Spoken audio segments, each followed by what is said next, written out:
Krakauer here at this Center for Complex System Studies here in Utrecht.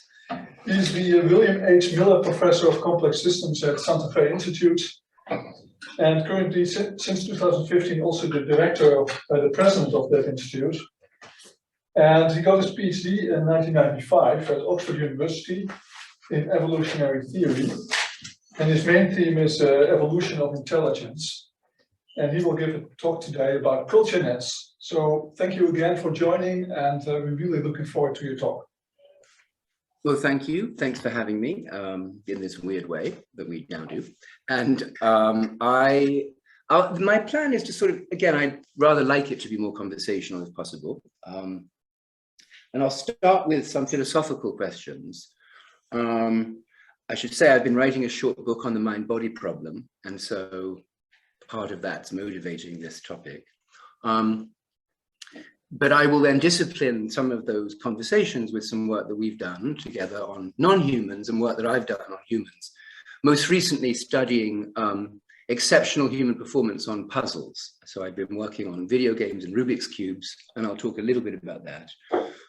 But these are intended to illustrate some of the challenges in understanding what we mean by brain or what we mean by mind, which I think are actually very difficult, and I'm struggling with this. So if you have ideas, very interesting to hear what you have to say.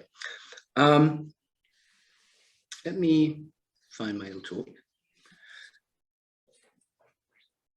So are we all good? You see that? Yeah.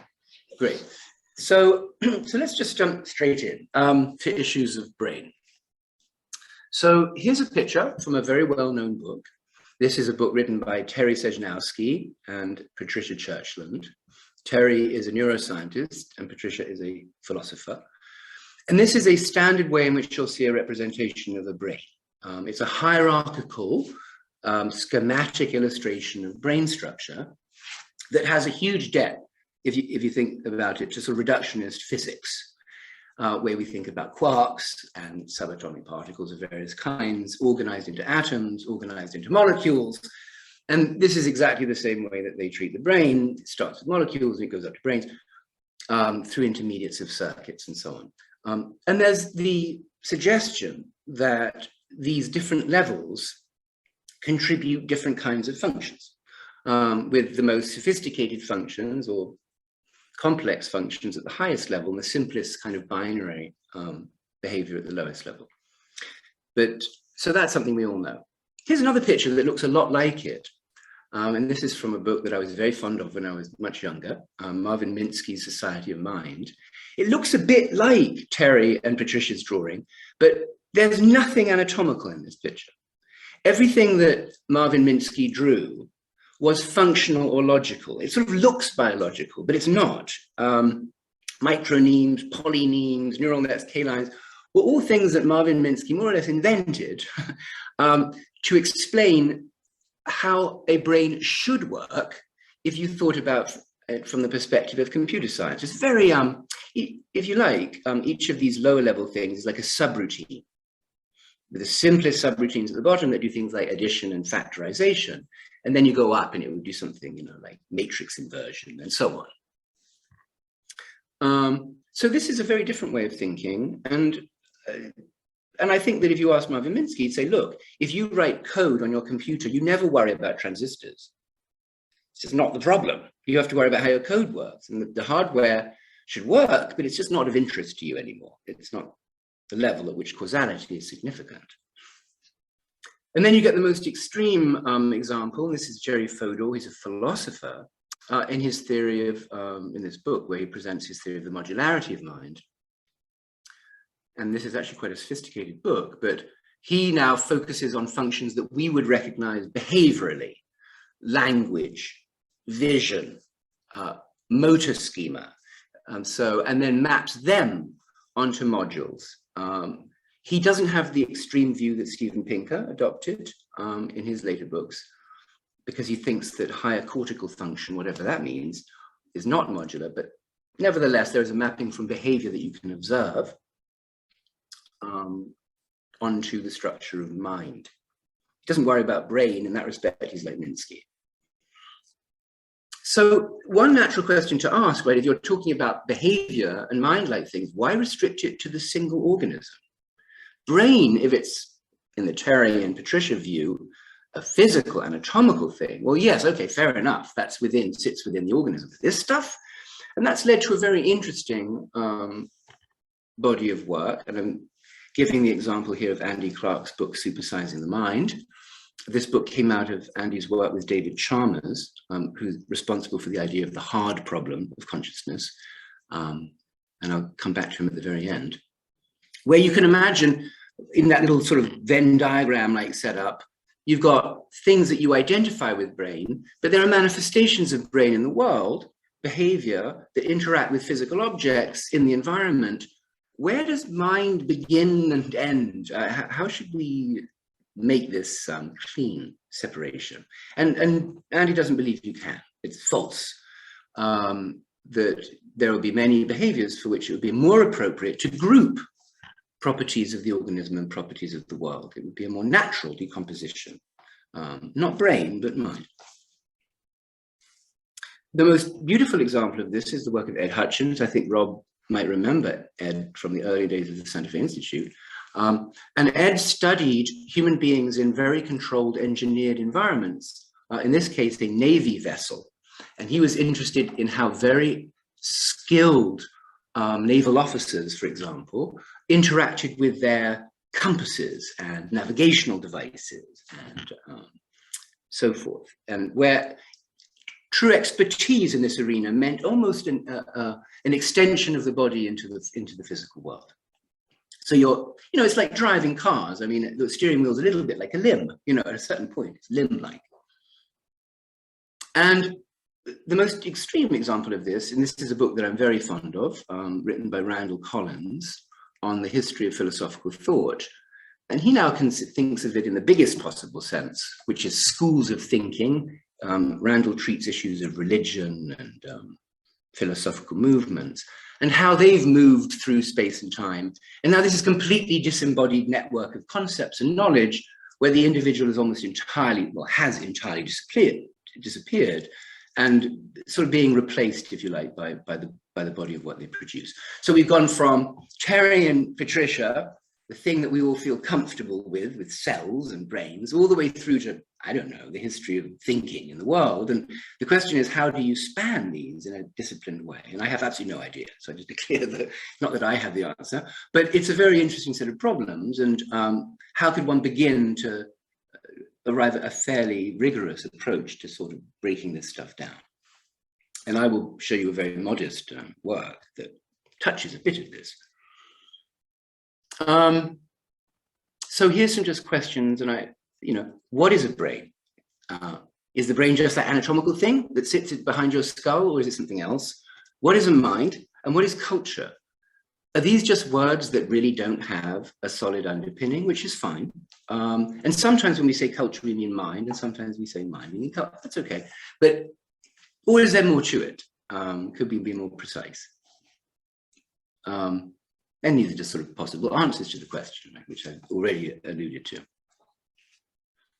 The more interesting question for me is the brain, or is the word brain, any material dynamical system that can support what we call mind, where mind is this coarse-grained information that we read off from a dynamical system. And the distinction really here is between physical matter that behaves in time and informational attributes of physical matter that are observer dependent, right? Because in a sort of Shannon sense, that there's a receiver that's able to observe a message and with some suitable coarse grading, derive some informational measure over it. Maybe that's the most general statement of mind and brain, in which case a city could be a mind and a brain too, and so on, which is maybe okay. And then this question, which I'll be dealing with, which is, okay, well, all that having been said, what about collective computation, collective mind? Why do we need it? And for me, it'll be obvious that there are problems that single minds and brains, however we choose to define them, as long as we're consistent, are not capable of solving. And here we are, you know, academics and scholars collaborating for reasons which presumably bear on this question. But there are things we simply can't do alone. And just to make this a little bit, again, just to sort of tease a little bit and point out why I think this is hard. Oh, here's some examples. Okay, here are some ants. They're making a bridge. We're very happy referring to ants as superorganisms. Should we refer to this kind of behavior as the product of a superbrain? Does that just follow? A superorganism has a superbrain, and it's some material subset of the superorganism. I don't know what. I don't know. Let's look at a software-hardware example. This is the game of life. I imagine everyone here knows it. It's a discrete synchronous dynamical system on a lattice that produces beautiful patterns. Where's mind and brain here? Should we call the brain the computer and the mind the pattern? It's clearly observer dependent. I mean, that pattern depends on our visual system in a certain sense. I don't know. I'm not even sure. It's clearly not very useful, but could we apply the concepts? And here's an example here where I introduce culture. If we talk about something like a symphony, which is clearly greater than the sum of its parts, the score, I guess, that they're playing, we might call culture, and the performance, I don't know, is that collective mind? So this is a sort of thing that I'm trying to understand, and you might wonder why, but there you go. So if, for those of you interested in the physical aspect, this is an article I recently wrote on physical matter and mind. It's called The Mind Made Matter. And I was very interested in the relationship of people to physical artifacts. In particular, I start with pianos. So I won't be talking about this at all, but for those who are interested in physical artifacts, you might be interested in this article. So if you just Google The Mind Made Matter, that would show up.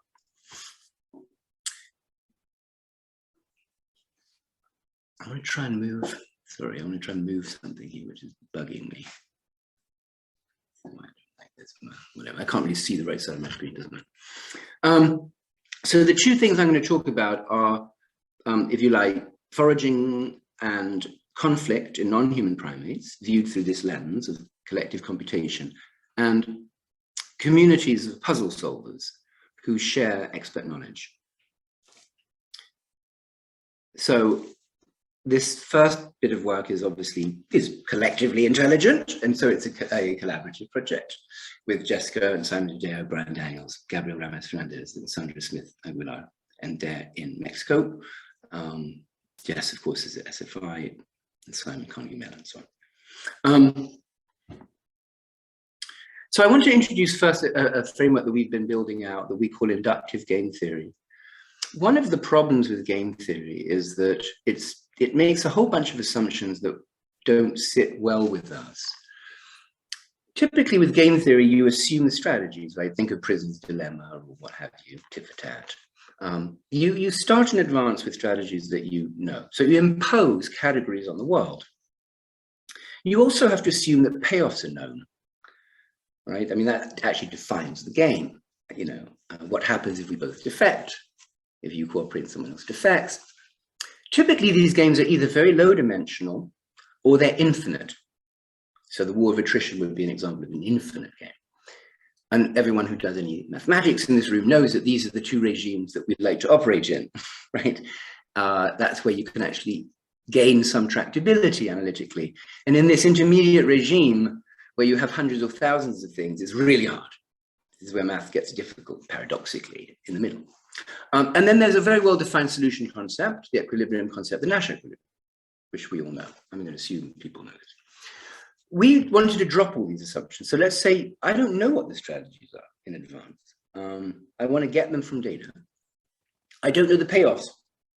As I've already alluded to, I want to deal with regimes which are more realistic. Not one or two people, not an infinite number, but maybe hundreds, thousands.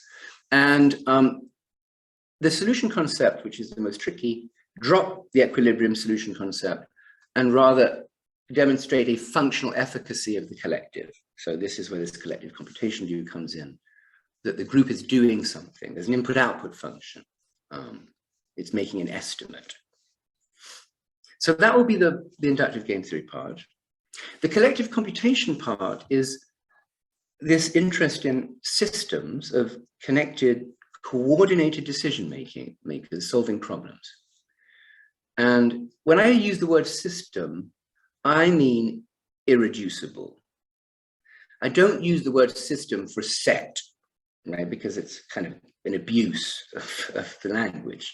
System means coupled in interesting ways, that they can't be factorized into n independent components that you then sum up to produce the output. That would not be a system. And I think, interestingly, sociologists have been the most thoughtful on this. People like Niklas Luhmann, who actually almost equated systems in sociology with living entities. Quite interesting, took it to the extreme.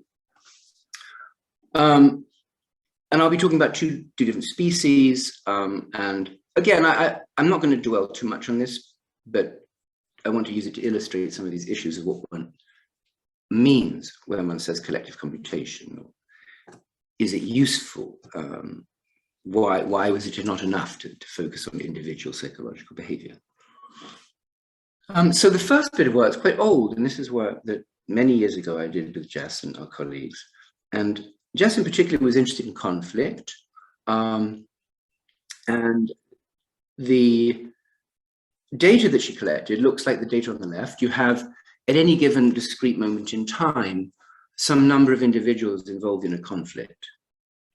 And then as you move forward in time, there are other individuals involved.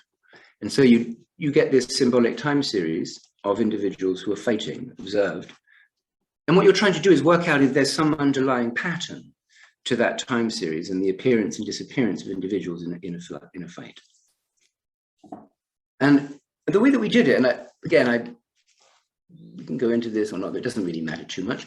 But the idea was, could we derive a Markovian policy defined in terms of transition probabilities for individuals and sets of individuals at consecutive moments in time? So for example, that first point on the lattice where it says 1, 1, that would be, for example, if Rob at time t was involved in a conflict, what's the probability that Gert, who I see there, is involved in the conflict at the next moment in time? So we can calculate those probabilities as transition probabilities. As you work down that lattice, there are two dimensions to that lattice. One is the dimension of memory. So if you look at that one on the right, it says 3, 1. That would be David fights if Gert and Rob and Hester appear in the previous fight. So that's what that denotes, those indexes. And on the left side, for example, 1, 4 would be, well, Rob fought previously, but now in the next fight, 4 other individuals fight based on that. And so that's the sort of idea.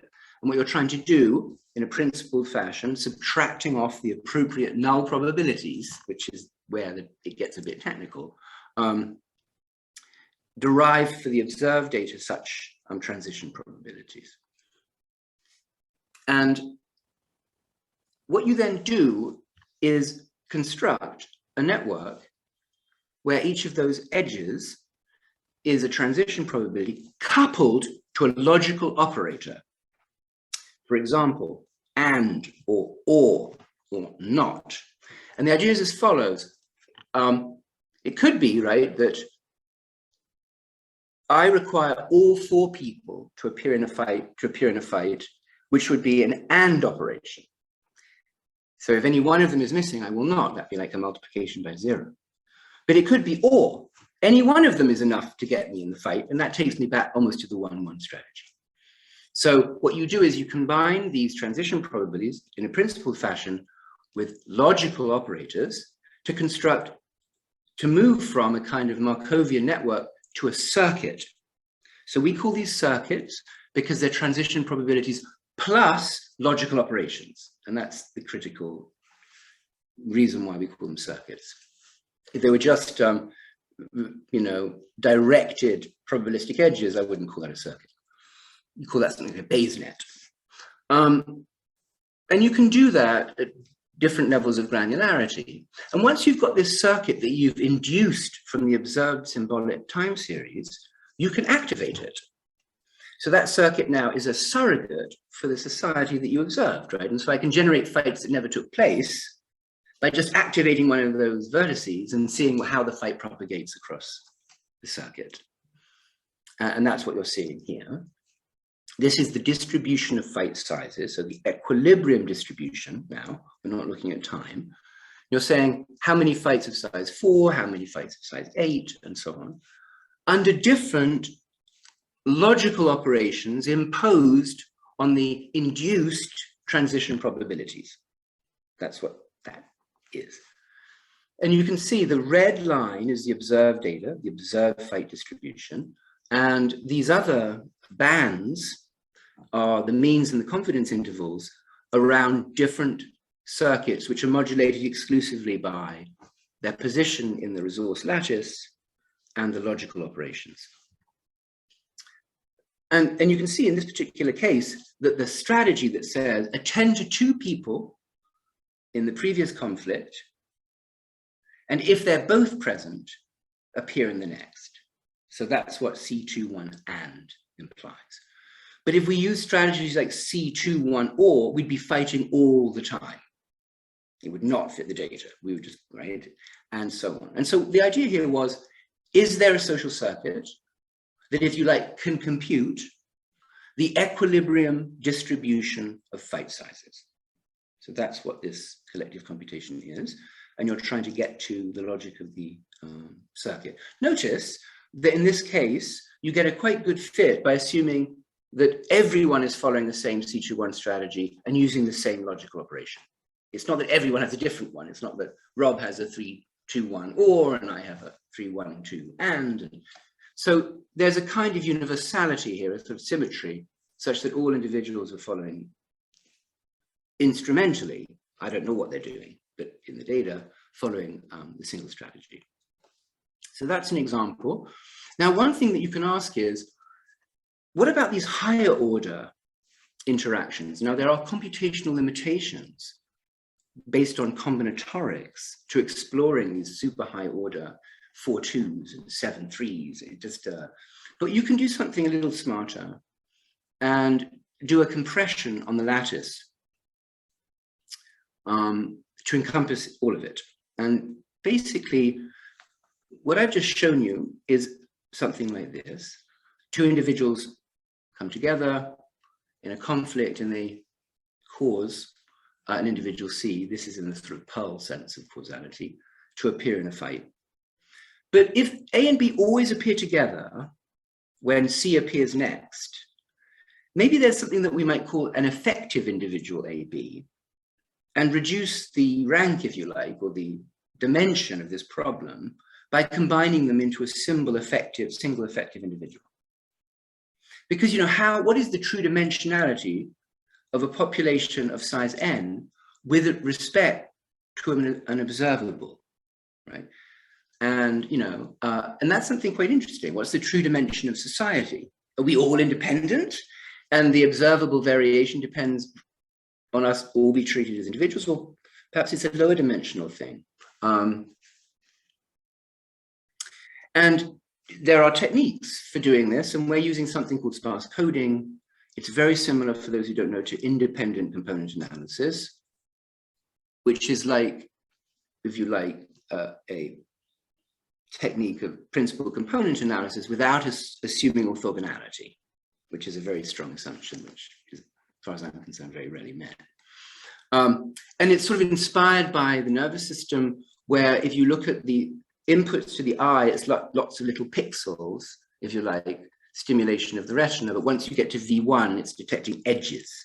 So it's this higher order correlation that's being encoded. And so we think of individuals as features, analogous to features in vision or in perception. And there is a technique, as I said, sparse coding, that allows us to, if you like, extract from the time series these higher order individuals that are consistently correlated through time. And then what you can do is reconstruct a circuit with those higher order individuals. So you're doing circuit reconstruction with logical operators on aggregate units. Okay. And then ask, does that do as well as this more computationally inefficient, combinatorially more challenging approach? And it doesn't, but it doesn't do badly. And so here you see the data, you see the C21 and you see another one, which I'm not talking about now, which is based on an Ising model. It's another kind of dimension reduction based on sort of ferromagnetic model and sparse coding. So it doesn't do badly. It does get the short part of the distribution and the long fights pretty well, but not so well in the intermediate. And so there is an argument here for a slightly more fine-grained approach to this society. So this is just an example of a kind of a double coarse graining. The circuit is one representation of the collective, and then these aggregated quasi-transistors that are these groups of individuals with logical operators is another level of coarse graining. But all of this analysis is taking place at a level above the single individual. Let me give you one more example. We'll move to another species. And these are spider monkeys. And these are, again, I'm no expert on this. I should say that I work with people who study these in the field, so I'm to pretend. But what we observe is a similar kind of time series of individuals. They're numbered, and they form foraging bands, and those are the colors. And when a color changes as you move down and forward in time, it's moving a different band. So these are what we call fission-fusion events, right? So if I'm foraging with Rob up to a certain point, and then we stop foraging together and I forage with Hester, I've moved into a different band, so it's color-coded. And there are consistent ways of doing that. And so that's the data that we have. And we can calculate transition probabilities as we did before, same kind of logic, with a different notion of how we combine strategies, not using and ors and nots anymore, but critical thresholds, in this case, a critical threshold value above which you join or leave. And once again, reconstruct these circuits and use these circuits now as surrogates for the whole society to generate behaviors that you would not observe.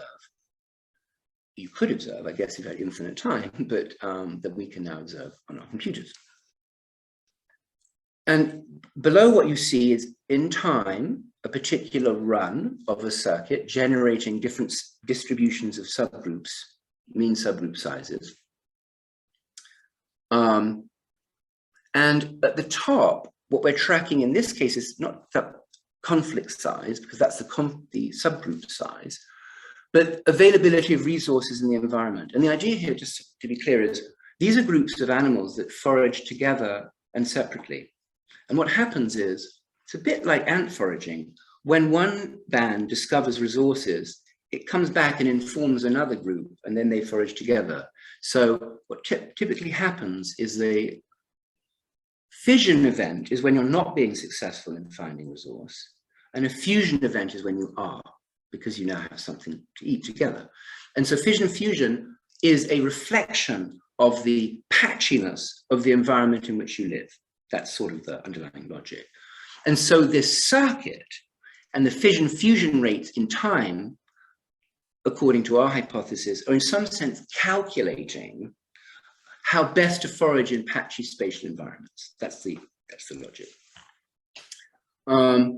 And we can calculate exactly how well they do. We can calculate essentially the time-lag mutual information between the societal subgroup distributions and some index of population quality and heterogeneity.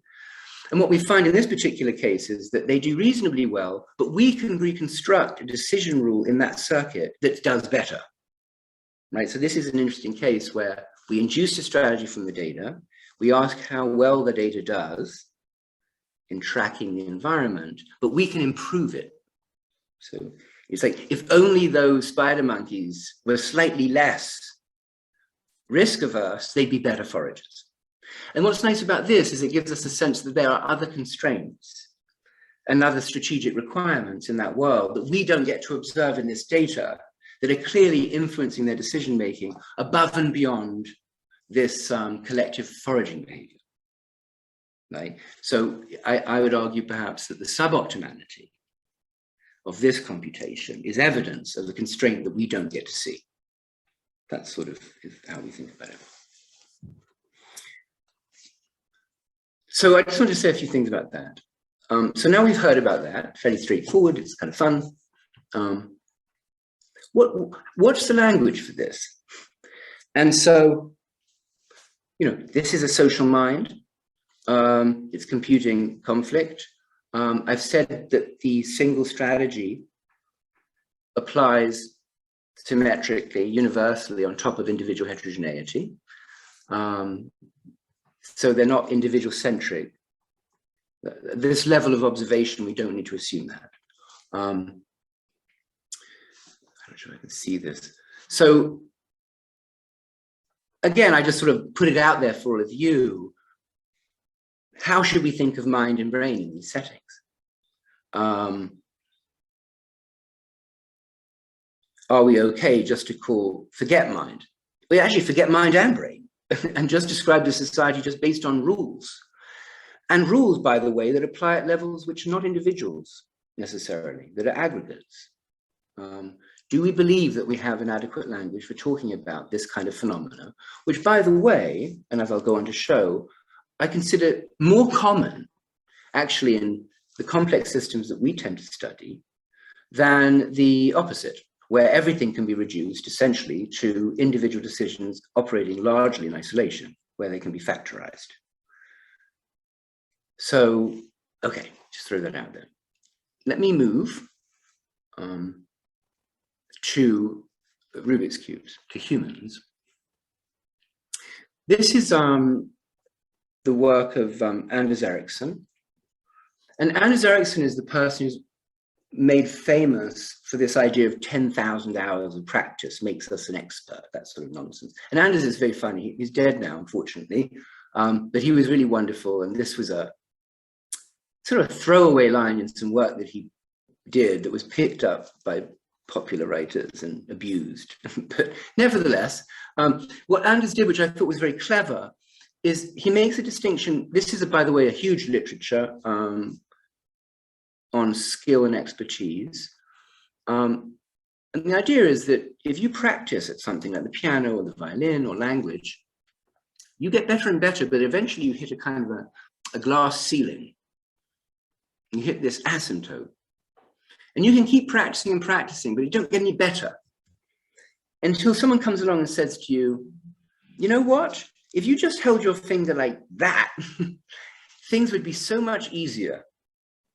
And all of a sudden, you realize that you've moved into a different frontier, and then you practice and practice and practice at that until you hit another asymptote, and someone comes along and says, you might want to try this. And so the practice to asymptote is what people associate with skill, and the resetting of the threshold is what people associate with expertise. Skill is typically sensory motor. Expertise is typically declarative knowledge. That is, it has to come from someone else. It's communicated. Let me give you an example which I like. That, by the way, well, I'll get there. I'm not going to bother. Imagine I ask you to sum this series. You could sit down and do this arithmetically in your head. And the more terms I added to this series, the worse you would be. Right? You couldn't hold it in working memory. You'd be saying, wait a second, wait a second, wait a second, wait a second. And but you could get more and more skilled at this, right? If you practiced enough, you could be quite impressive. I don't know how many terms you could sum up. Or I could say, hey, Deb, how about using that formula, right? And in an instant, a problem that actually gets infinitely difficult as it gets infinitely long becomes finite and fairly simple.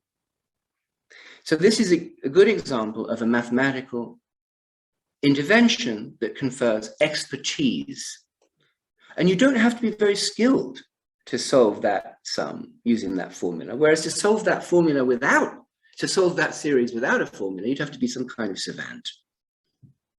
And the entirety, I would claim, of human cognitive exceptionalism above and beyond non-humans comes in the forms of formulae like that. That's what makes us special. Now, why we can do it, and that's a whole other debate, but it's these declarative interventions that turn hard problems that require infinite skill into relatively easy problems that require finite expertise. So I just want to be clear, that's the sense in which I use these terms.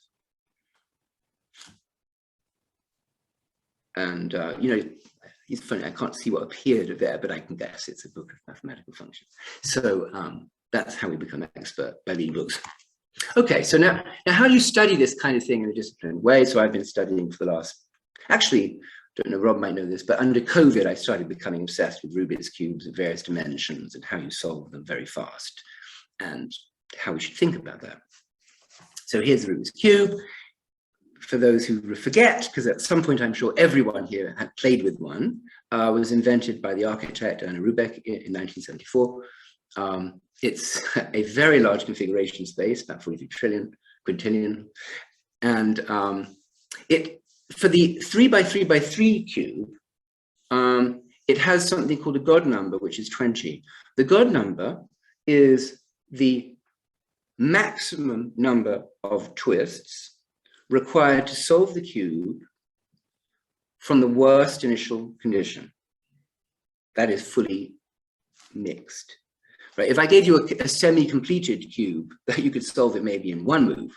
So the God number depends on having a fully randomized cube, and this is the worst case solution. And that's analytically proven. That is, we know that to be the case now. Not until quite recently. And every cube of any given dimension, and when I say dimension, I mean these linear dimensions, like 3 in this case, has a God number. And I'm going to talk about the mathematics of that in a second. The way that you solve a cube, and anyway, I'm sure many of you here can solve cubes, is you go to YouTube and you watch videos and people say, this is how you solve a cube. And 5-year-olds do this. I'm sure you have kids who solve this. And you learn algorithms. And these algorithms are basically lists of rules, which are input-output mappings from constellations of colors on cubies, those little squares, to sequences of motor movement and twists that ultimately produce a solved cube. So that's what it's meant by this. The community uses the word algorithm, so I'm not using it in a technical sense. There are different methods for solving cubes, as many of you know. And one of the favorite methods for speed cubing is known as the Friedrich method, and it relies on 120 algorithms. Again, what's an algorithm? An algorithm is an input-output function. It is a function from color of cubies to sequence of moves, and then colors of cubies to sequence of moves. And you recruit different algorithms with different inputs. If you solve the cube blindfolded, and this is what I'm spending a lot of time working on now, you actually only use 5 algorithms typically, or a much smaller number of algorithms, okay? But you have to memorize the cube. And the way that you memorize a cube is using the method of loci, memory palaces. For those, it's a very interesting world, actually. But essentially, you have to hold the cube in your head, and you can sort of see then why you might not use 120 algorithms, because not only do you have to remember the algorithms and apply them, but now you have to apply them to a cube that you have to memorize. So there's this very interesting trade-off that I'm not going to talk about today, that we've been investigating, which is algorithmic richness versus sensory input versus blindfold solving. And what are these trade-offs saying about the way the brain works, the mind works, the mind works? So, and that's, for example, a cube unfolded that you might commit to memory and how you would do it.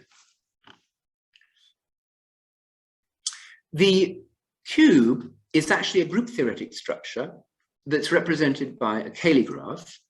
Here is a very low dimensional version. This is the dihedral group of the Caligraph. And this is showing rotations and reflections of the letter F. So you can see that sort of in the middle there, there's a regular F. and this Caligraph has generators that you pre-multiply your vertex by. So for example, I multiply f by a and I rotate it by 90 degrees clockwise. I do it again, I rotate it again. And this particular graph has two generators, the rotation generator, the clockwise generator, and also a reflection in the y-axis, which is bidirectional. That's that blue edge. And this graph, Caligraph, has a diameter, which is the maximum distance you'd ever have to travel to get from one vertex to another. Okay, and that actually, the diameter of the Caligraph is the God number. So this is the mathematical structure that underpins the Rubik's Cube, and mathematicians love the Rubik's Cube because it corresponds isomorphically to an area of mathematical inquiry. So it's kind of a, I don't think Rubik knew that, but it's kind of cool that you don't have to do any work, you don't have to do any modeling, because it's just, that is a Caligraph. So, and this is the subgroup of the mini cube. So just to give you a sense, I mean, it's huge, the Caligraph, right? And I sort of alluded to that, because it's got a massive configuration space. So when we solve Rubik's Cubes, we're basically traversing the shortest path of the Caligraph. It's kind of outrageous. And so we're clearly not doing this randomly, right? And these rules and algorithms that we've been learning allow us to do this at maximum efficiency. It's actually quite extraordinary. There you go. And so in this, the edge in this particular Caligraph is a rotation, or a 90 degree or 180 degree rotation of the cube. That's how you, that's the generator. Now I've been studying this data set. So this is the World Cube Association. So these are mainly kids that get together to show off and solve the cube really fast. And they really, I mean, I'm impressed. They do amazing things. And so the way it works, you know, in these competitions, you sit down, they give you a randomized cube, and there's a clock. And then you get to start. You get to look at the cube, and then you start, and then you solve it as quickly as you can. And you do amazing things. And this might, oh, actually, I think someone asked me, do I have any video? And I said, God forbid, no. And then I realized that maybe I do. So hopefully this will work if it is a video. If not, doesn't matter. And this is just showing someone speed cubing. Yeah, there you go. He's looking at it, no twists, and then he starts. Bang. There you go.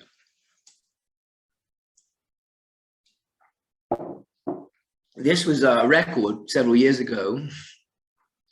This is one of the most, and this kid, I love this kid's reaction, it always makes me happy. He's just so amazed. It's like his superhero has done this. So, okay, so it's kind of amazing that humans can do this. It's a massive configuration space, but we found these ways of doing it, and anyone on this call could solve the cube, not as fast as him, but pretty quickly by using these algorithms. If you were left alone on a desert island and you tried to do this, forget it. I mean, you'd solve it, and you might, as many of us did as kids, but it would take you a while. And there are in this data set, you know, data on this is, I'm only interested in very, very exceptional performance, not my performance, people who are really good, who solve this very fast. And different cubes, you know, there are different dimensions, like 6 by 6 by 6, various, as you know, permutations on the basic cube structure, and it's all fascinating. Moreover, by the way, so that's one set of data. The set of data is actually most people who participate in cube competitions don't just solve single cubes. What you're looking at here is different cubes, and where you see an edge between different cubes, it means that a single individual participates in both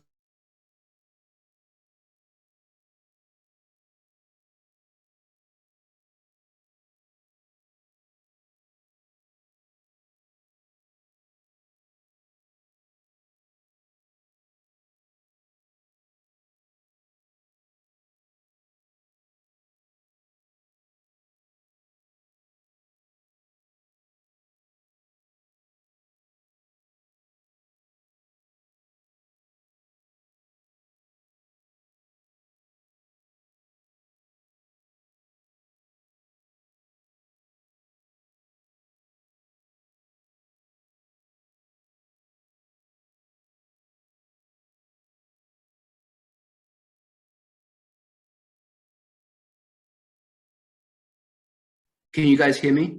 Yeah, we can. Oh, good. Sorry, I think my internet just sort of went down. Don't want that. You want. That was amazing. If that was my home internet, that would be the end. So it sort of worked. Okay. So anyway, you got that. So there's an interesting structure here, but I don't want to talk about that right now. What we have, for example, then, is over the course of time, expert record-breaking performance in the cube. And so what you're looking at there on the left is each color corresponds to a different cube dimension and how much better they're getting in terms of solving the cube through time, measured in time to solution, right? And you can sort of see this interesting pattern where, not surprisingly, it takes you longer to solve the 7-dimensional cube, linear dimensions, than the 3-dimensional cube, and so on. But if you look at that a little more carefully, you realize quite quickly that all of those curves collapse onto one universal curve, which happens to be an exponential. And so there's interesting universality in this task. So there is some property of these cubes which is dimension independent. And there is some property which is dimension dependent. So that's kind of interesting. If you look at blindfold cube solving, it's not as clean. Blindfold cube solving, I'm going to skip. You can do an appropriate mapping onto a single dimension, but it's more complicated, so I'm skipping it. But it doesn't, in a simple way, collapse onto a single universal curve. So there's something different about solving blindfold. We already know there's something different, right? That you don't get to use all these algorithms.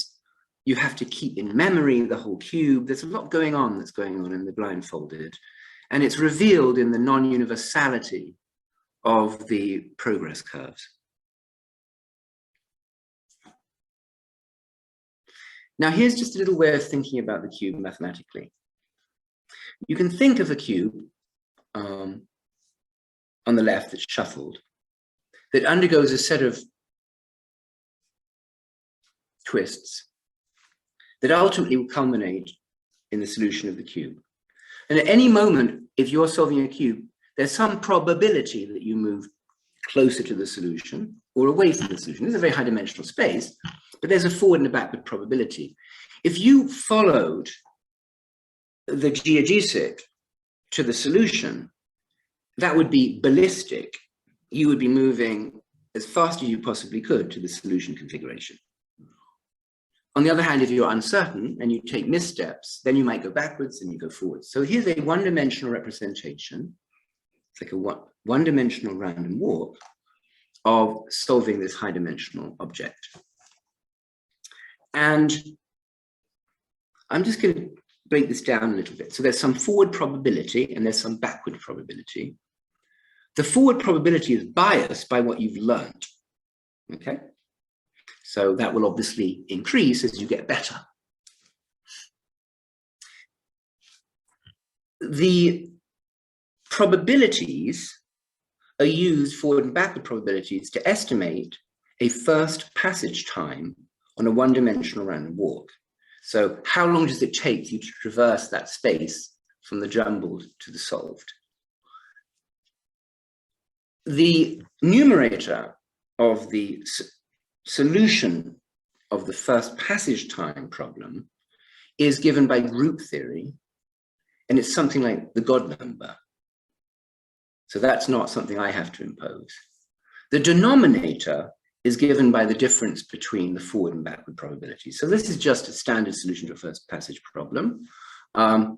And it's parameterized by something that's a mathematical object, which I don't have to observe, and something that I have to infer, which is a learning curve.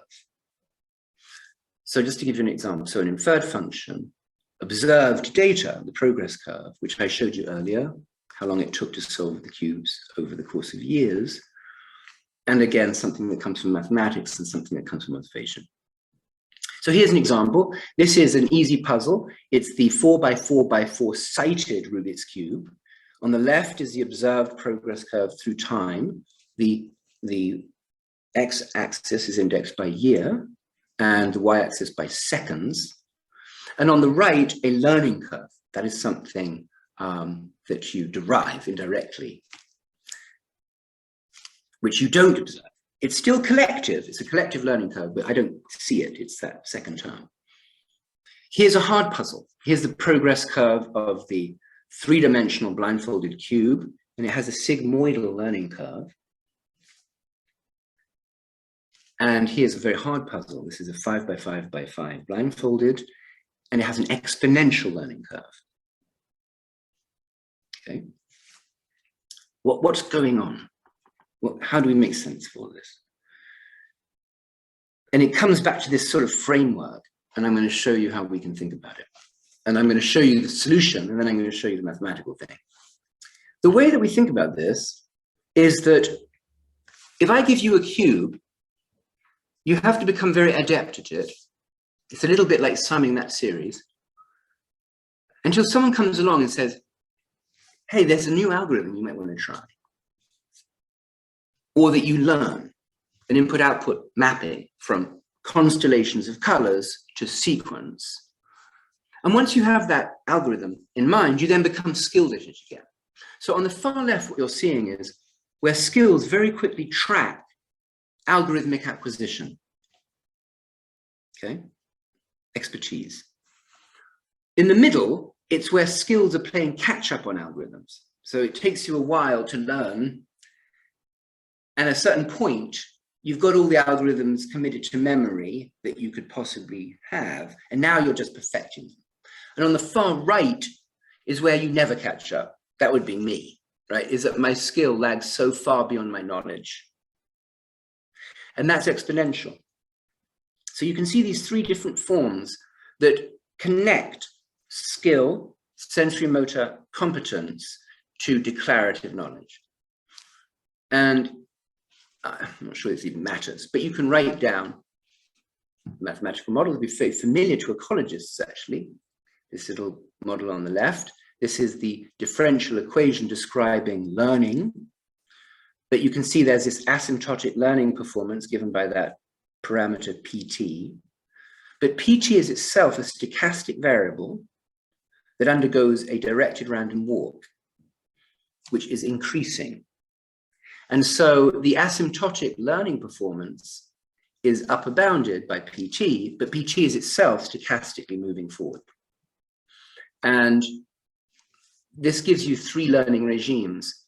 One regime where essentially your skill acquisition is so fast that you track the boundary of the expertise curve, which is linear in that particular stochastic process. The sigmoidal regime, where you're playing catch up, and this other regime where skill is far lagging behind expertise.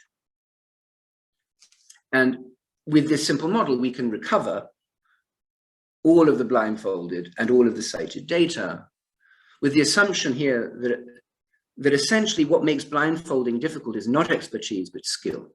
It's a sensory motor task. It's very difficult to do. And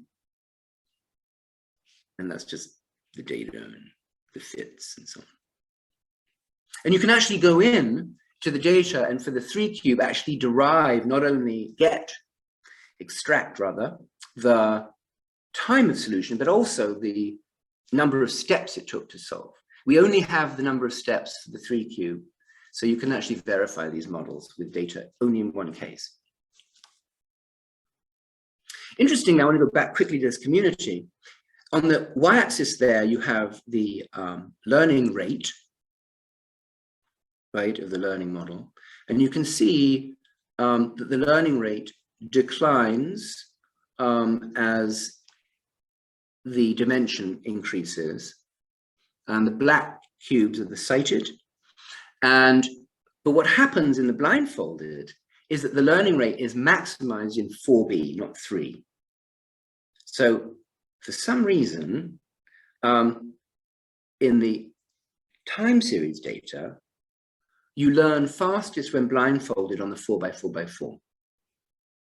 And if you go and look at the community structure, you observe that the 4x4, but this is now a totally different data set. This has nothing to do with extracting learning rates. that the vertex with the maximum between the centrality is the 4 by 4 by 4 blindfolded cube. And this has been something that I've been sort of trying to understand. Is it that the community has realized that the 4 by 4 by 4 blindfolding is the right cube to maximize the learning rate? Or is it that because it maximizes the learning rate, it is the cube that connects blindfolded and sighted communities? Don't know. So, okay, just a few remarks here. So here's an interesting way of maybe making a distinction in brains and minds. So individual brain minds improve skills, whereas social minds improve expertise. That's the key distinction in the cube. Rob can tell me something which will shift my PT, will shift my asymptotic performance. I don't discover that on my own, unless I have, you know, years on an island or something. Again, individual skill is bounded, but the expertise is not. So expertise has interesting properties. I don't quite know what the upper bound is. And the sighted blindfolded is very interesting because in a way, there is a surprising expertise constraint imposed by individual sensory motor deprivation in the form of the number of algorithms that you can deploy when blindfolded. So it's quite interesting. A property of the individual has implications for the property of collective knowledge that can be exploited. So it's not trivial, right, this distinction. So I'm sort of at the end, so we can have a conversation. And if you all think this is kind of crazy, this mind-brain stuff, I want to give you 2 examples of work which I really like. And we just had a big reading group on the left at Santa Fe Institute, which is David Chalmers' new book called Reality Plus. So for David, he takes simulation theory, Nick Bostrom's idea, that we all live in a simulation seriously for the purposes of working out the philosophical implications in terms of ethics and metaphysics. And if simulation theory is correct, there is only mind, right? Brain is actually a simulation, as is emergent mind. So this is a very strong view. So the brain is just a complete figment of our imagination at the level of our thought. And if Max Tegmark's view is right, this so-called theory of the level 4 multiverse, which is the it from bit idea of Wheeler taking sort of on acid, right? Which is that ultimately the universe is a mathematical structure if you ramsify it appropriately and write it down in terms of what's called relational structure. Then the universe is mind. It doesn't matter if there's material, it's a logical form. So I just want to point out that even though I feel I'm being a little bit provocative in terms of talking about mind and brain and extended mind, there are people out there who are very thoughtful, who have taken it much further and in much more radical directions. And so I do think struggling with this concept of what we mean by physicality and what we mean by logic and computation and their connections is really a profound one. And this is just a little example of how you can analyze a teeny bit of that problem in animal data. So with that, I'll shut up and perhaps have a conversation. Thank you.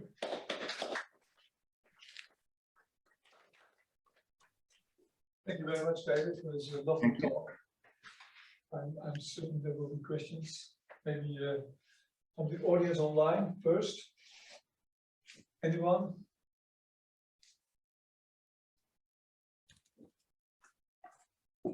Not yet. So anybody here? David? Oh, I can start. I was wondering, I mean, in this progress curve, you have a model of those, you presented those. Do you find this universality also? Does that follow automatically out there? Sorry, I was coughing. So what was the question? Curves, right? Which you see, they for the different cube sizes, they actually sort of fell onto one curve. Yeah. Does that follow from the model also? Yes. that's interesting. So the model, it's an interesting point. I think the model is almost takes that for granted, you know, because the model is this very simple stochastic model. It doesn't have built in enough structure to capture the difficulty of each cube dimension. And so we can make them fit, but I'm not sure that's really an insight.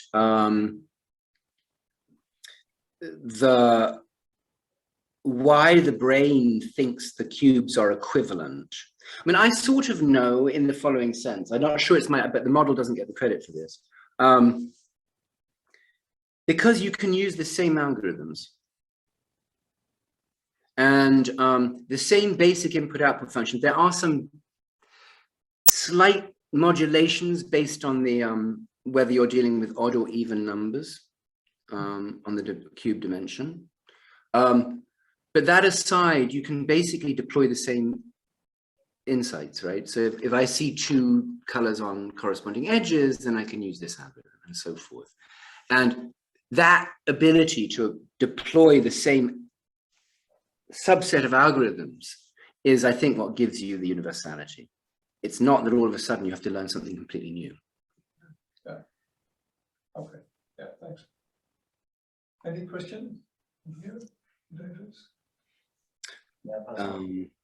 Yeah, can you switch on your video? Yes, I can. Not that it's a very good view, but my question is, you mentioned, I'm totally unknown in this area, but you mentioned inductive game theory. And I wonder, does deductive game theory also exist? And if so, when is the one relevant or the other relevant? Yeah, so I would say to your question that standard game theory is deductive game theory. Oh, I see. Right, because what that does, it's very axiomatic, right? It says, let's assume the following, and then we have a procedure, Brewer's fixed point theorem or whatever, and I'm going to then demonstrate a result that follows that is consistent and so on. And so that is a deductive approach. Yeah. I would say standard game theory. And when where is it advantageous? Lucidity, certainty, transparency, but empirical uselessness.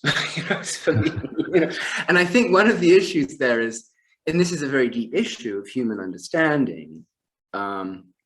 This is another discussion to have, but for me, if you ask what makes a good model, one of its properties is what the philosophers called, it should have a correspondence theory, which means how does it map to empirical observables? Okay, so one thing is its internal consistency, its quantitative, rigor and comprehensibility. But another one is its correspondence, and that's the one that most people forget. And so what they'll do is they'll say, I can look at this social behavior and I can interpret it through the prism dilemma, but with a crap correspondence theory. It's very qualitative. It's like, yes, that sort of looks like it. And so I'm not a big fan. I think that our community has been very enthralled to these models.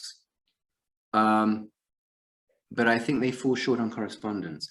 Inductive game theory has very good correspondence to observables, but suffers from a lack of comprehensibility, right? Because I've shown you those complicated circuits. Fortunately, the rule that the circuit implements is universal. So you sort of get an insight at the level of the individual rule, but not necessarily the emergent pattern. So this is, in a way, the debate about machine learning versus mathematics and so on, when one versus the other. But I think a lot of low-dimensional, non-cooperative game theory has become a little bit of a dogma in our world, and I don't think it's that useful. It's just my own view. Thank you. Mm-hmm. Okay, any more questions came up at the audience online also?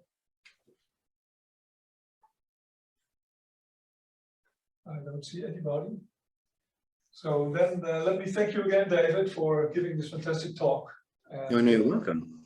Yeah, well, if anyone has any questions or ideas about mind and brain, email me. It's quite a topic. Yeah, very good. Well, anyway, nice to see you all, and take care. Hope you're all healthy. Thank you very much.